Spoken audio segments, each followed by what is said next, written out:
നമസ്കാരം കൂട്ടുകാരെ. അപ്പോൾ ഇന്നത്തെ വീഡിയോ എന്ന് പറയുന്നത് അക്ഷരമുറ്റം ക്യൂസ് എഴുതുന്ന വിദ്യാർത്ഥികൾക്കായി ഒരുക്കുന്ന വീഡിയോയാണ്. അപ്പോൾ നമുക്ക് നേരെ വീഡിയോയിലോട്ട് പോവാം. ആദ്യത്തെ ചോദ്യം എന്ന് പറയുന്നത് കേരളത്തിലെ മുനിസിപ്പാലിറ്റി കോർപ്പറേഷനുകളുടെ എണ്ണം 6. പാവങ്ങളുടെ പടത്തലവൻ എന്നറിയപ്പെടുന്നത് AK ഗോപാലൻ. രാഷ്ട്രപതി നിവാസ് എന്നത് സ്ഥിതി ചെയ്യുന്നത് എവിടെയാണ്? ഷിംല. അപ്പോൾ നമുക്ക് നേരെ അടുത്ത ചോദ്യത്തിലോട്ട് പോകാം.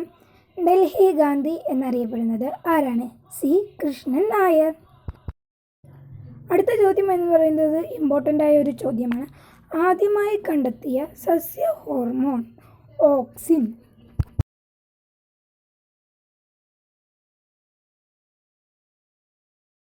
കോശവിഭജനത്തിനായി സഹായിക്കുന്ന സസ്യ ഹോർമോൺ ഏതാണ്? സൈറ്റോകിനിൻ.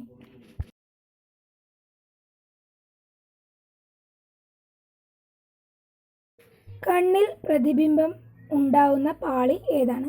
റെറ്റിന. ഇന്നത്തെ വീഡിയോ അവസാനിക്കുകയാണ്. നന്ദി, നമസ്കാരം.